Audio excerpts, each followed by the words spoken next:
Serakat sejarah mengendap di tiap sudut Polandia, tak terkecuali di Warsawa, ibu kota negara. Selama 345 tahun negara ini bergolak untuk mencapai kemerdekaan, meninggalkan jejak di penjuru kota.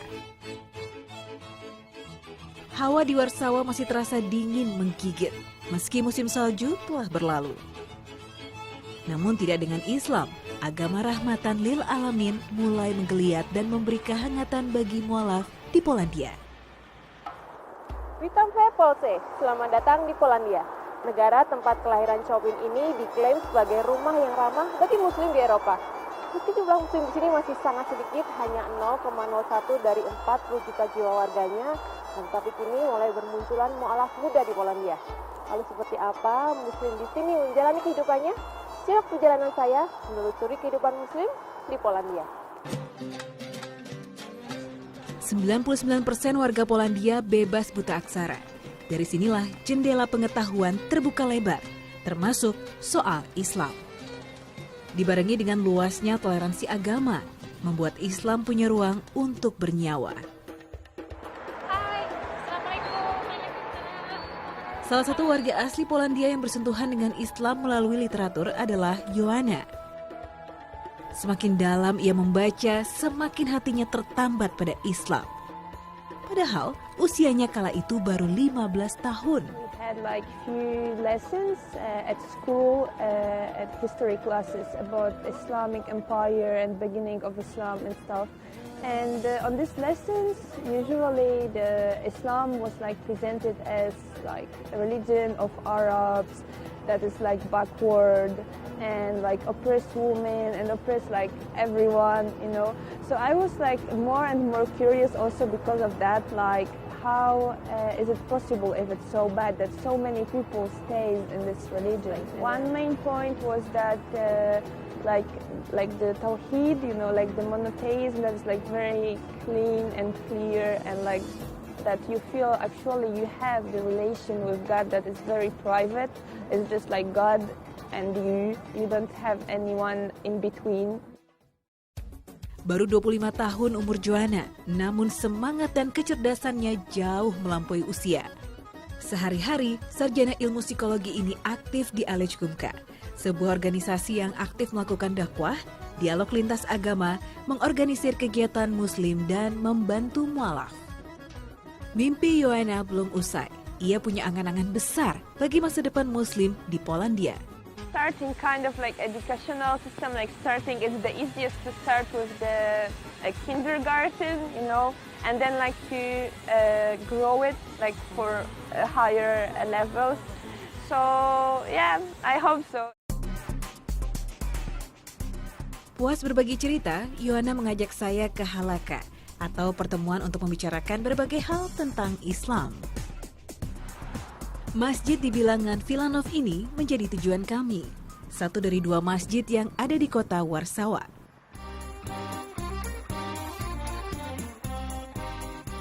Sebuah villa yang kemudian diubah fungsinya menjadi masjid.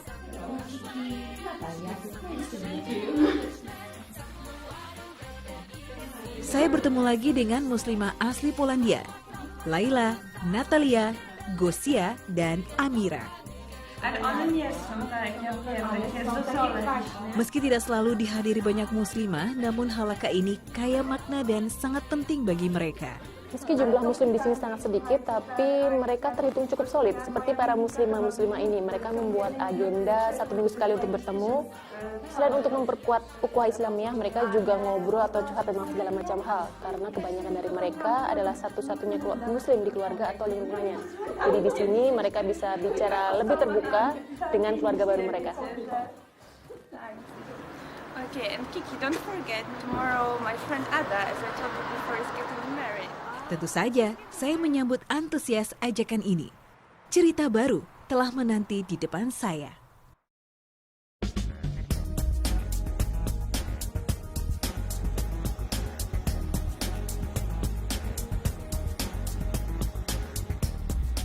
So this is the train? Yeah, we should get this one. Yeah. Okay, let's go.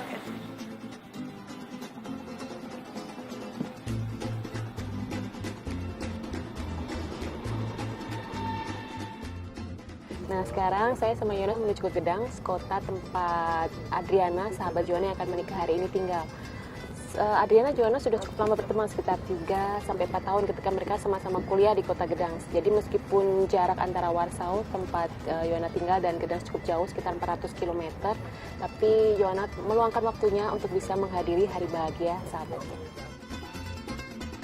Dengan kereta cepat ini, kami hanya membutuhkan 3 jam untuk sampai di tujuan. Tidak terasa lama karena teman seperjalanan yang menyenangkan. Joanna, you took public transportation a lot, like train and bus, and you wearing hijab.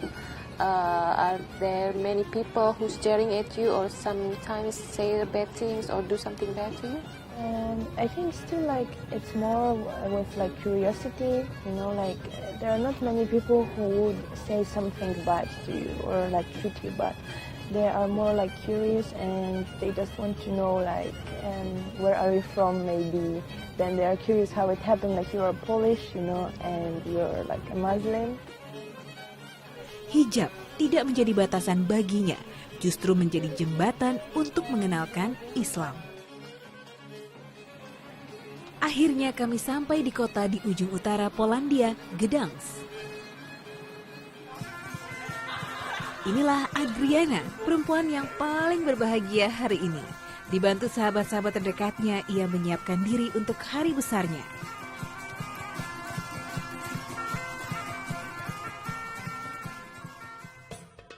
Sekarang kita sedang dalam perjalanan menuju rumah Adriana karena tadi dia bersiap-siap di rumah temannya.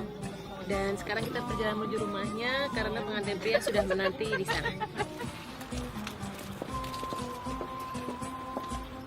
Tidak banyak persiapan yang harus dilakukan karena Adriana hanya mengadakan acara kecil dan sederhana untuk pernikahannya.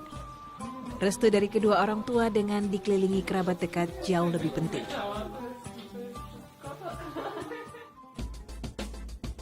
Masjid Gdańsk menjadi pilihan Adriana untuk menikah. Bukan sekedar indah dengan sejarah yang melingkupinya. Namun masjid ini punya makna yang sangat dalam. Disinilah Adriana mengucap 2 kalimat syahadat.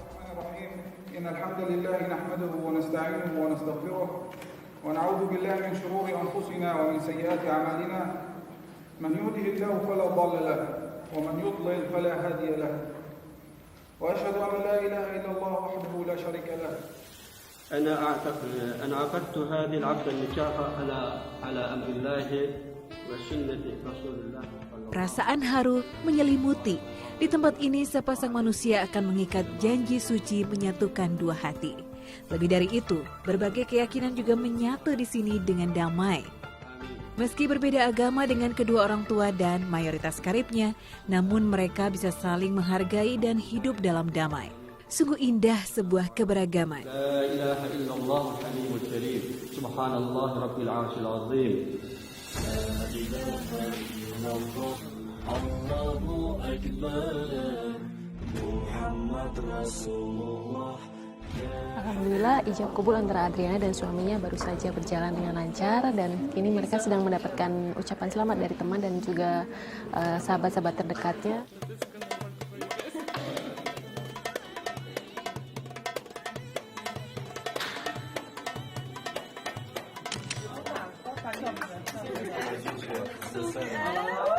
Usai ijab kabul, tidak ada pesta. Hanya berkumpul, berbincang dengan keluarga dan sahabat.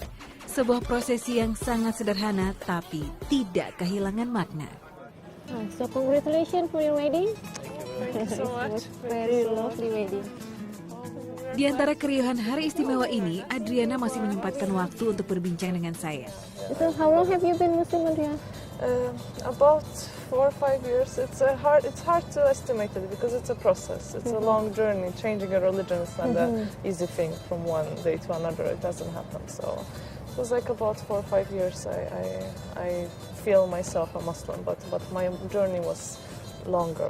I had to, go through all the steps, getting a knowledge about Quran, reading Quran itself, getting a knowledge about history of Islam, about life of the Prophet sallallahu alaihi wasallam. Sang suami yang pertama mengenalkannya dengan Islam. Namun Al-Quran yang menuntun ia pada jalannya kini, menjadi Muslim dan bahagia. Perjalanan sejoli ini baru dimulai. Semoga Allah senantiasa meridhoi setiap langkah mereka.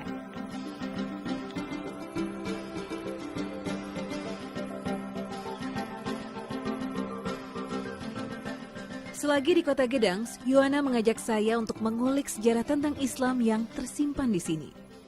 Nah, di Kota Gedangs ini juga menjadi rumah bagi Muslim di Polandia, meski jumlahnya tidak sebanyak di Warsawa. Tapi di sini kita juga bisa menjumpai masjid, dan ada satu lagi monumen peninggalan bangsa Tatar, yaitu bangsa Muslim yang datang di abad 14. Nah, sekarang saya diajak Sista Yohana untuk melihat seperti apa monumen itu. Siapa sangka Islam turut menggurat sejarah di Polandia. Islam bahkan punya riwayat panjang di negara ini. Tersembunyi di tengah Taman Orunski ini, peninggalan kebesaran suku Muslim Tatar hadir. This what he's holding is like it was typical for Tatar troops. In Polish it's called buńczuk, and it is written on the sculpture that like with buńczuk for Poland. And yeah, as you can see on it, there is like crescent moon, and also on the helmet of the soldier there's like crescent moon and the eagle, which is symbol of Poland. First information about them fighting for Poland, it was in 1410 already, and there's like the whole story that they were serving in different battles, also during uprising when Poland wasn't on the map, when it was lost its independence, and they were like fighting and for Poland until Second World War. Monumen yang dibangun tahun 2010 dan diresmikan oleh Presiden Bronislaw Komorowski ini masih gagah berdiri hingga kini, menguatkan jejak Muslim Tatar di tanah Polandia.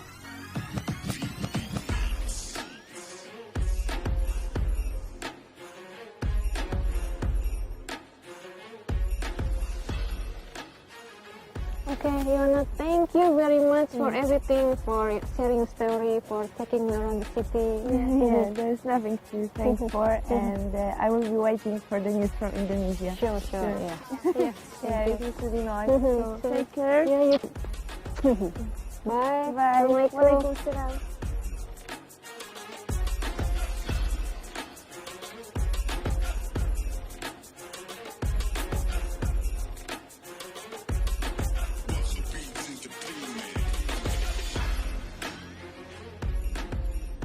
Setelah ini saya akan melanjutkan perjalanan ke kota di bagian barat Polandia, yaitu Poznan.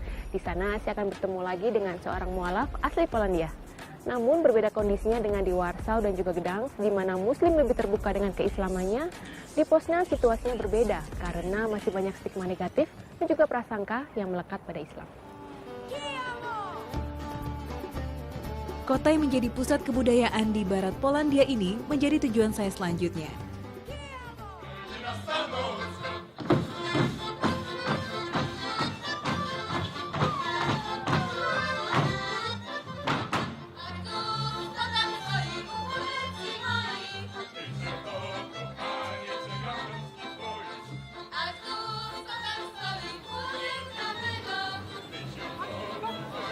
Suasana Poznan sangat meriah hari ini. Ada perayaan Kaziuki, tradisi dari Lituania untuk memperingati kematian Saint Casimir, Raja Lituania. Lituania memang pernah menjadi bagian dari Polandia sebelum dipisahkan pada akhir abad 18.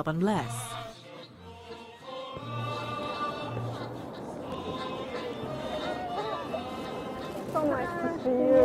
How are you? I'm good, yeah? I'm perfect. So pleased to meet you. Maybe we should find some square place. You enjoy this wonderful this celebration? I'm enjoying, but it's a little bit like too loud to talk peacefully, so maybe we should find somewhere else to have a look at this place, yeah. Energik dan cerdas. Kesan pertama yang saya tangkap dari perempuan 34 tahun ini. Matanya selalu berbinar, cerminan hatinya yang bahagia. Setahun sudah ia menyandang status sebagai Muslim. Oh, it's pretty cold here. So, Martina, how's your life now after being Muslim here in Poznan? First of all, I have to, as I've mentioned, my personal life has become much more stable. I'm calm, I'm happy. I'm 1000% sure that my decision was right, and I will stick to that. What actually from Islam that really to your heart? I think it's the close relation to the God Himself. I mean, the feeling that anything you are doing in your life makes you one step closer to the God, which means your lifestyle and your religious life are not separated from each other, which means that anything you do in your life is a kind of religious act, because it is all about the intention of what you are doing. Yeah, we have to admit it is difficult to be a Muslim in today's Europe, which means that we have to be aware of some possible dangers. We have to be aware of the fact that people have many deep-rooted prejudices about us. Just like you mentioned before that in the bus, that somebody pray in the bus. There are some stories that, for example, when someone starts to pray in a train or with public transport, people call the police because someone has said Allahu Akbar, which means they are for sure preparing some attack or something, because there are some films which show people preparing to bomb attack like this, because you know what I mean. So this is the only thing they associate. Setelah berbagi pengalaman, Martina mengajak saya ke masjid yang punya kesan mendalam baginya. Here we come. This is our masjid. Welcome. Dan ini dia, di Poznan ini ada satu tempat yang dialihfungsikan menjadi sebuah masjid, dan disinilah Martina dulu belajar pertama kali tentang Islam dan kemudian mengucapkan syahadat di masjid ini.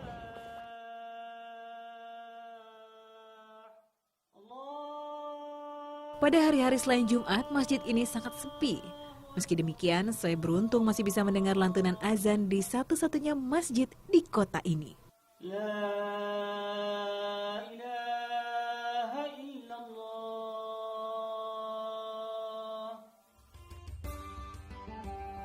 Bangunan ini terdiri dari 2 lantai. Lantai dasar untuk sholat, sementara lantai atas multifungsi. Mulai dari kelas mengaji, perpustakaan, dan juga museum. So this is it. Yeah, this is our museum part of the masjid, of which we are especially proud and try to invite our guests. Created, devoted mostly to people who are non-Muslims, but to some extent interested in not only in the religion, but in the culture, languages, and so on, but also to people who are ready to acquire some more knowledge, some specific knowledge concerning the religion itself, and are probably preparing to become Muslims as well. And that's why, from my point of view, the role of this part of the masjid is equally important as the masjid. Nah, jadi di masjid ini selain menjadi tempat ibadah, tapi juga menjadi pusat kebudayaan Islam. Seperti kita lihat, ada museum yang menyediakan koleksi-koleksi barang dari Maroko dan negara-negara Islam lain. Di sini juga ada perpustakaan, dan ada juga kelas religi yang terbuka bagi Muslim dan juga non-Muslim yang ingin belajar lebih tentang Islam. Betul, Martina? Ya. Betul.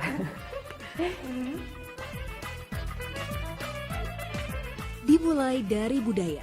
Semoga bisa memperkenalkan Islam yang damai ke khalayak ramai, sehingga tidak ada lagi prasangka dan citra buram tentang Islam. Quite cold, yeah? You know, but actually I have a very good idea. What's that? If you've been missing some Indonesian food, we have a very nice Indonesian restaurant in Poznan. Here in Poznan?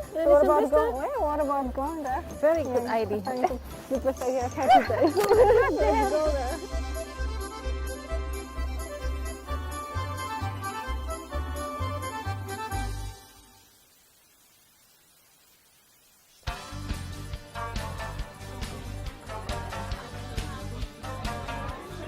Menemukan makanan Indonesia di Polandia memang bagai menjumpai oase.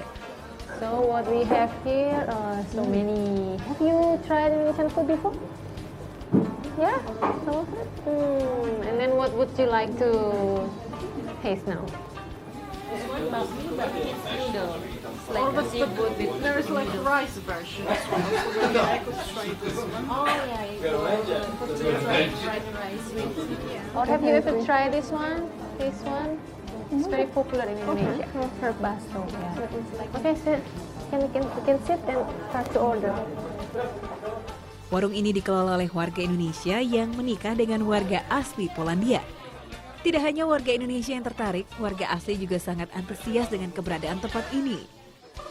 Masakan kaya rempah khas Indonesia memang bisa membuat lidah berbagai bangsa berdecak.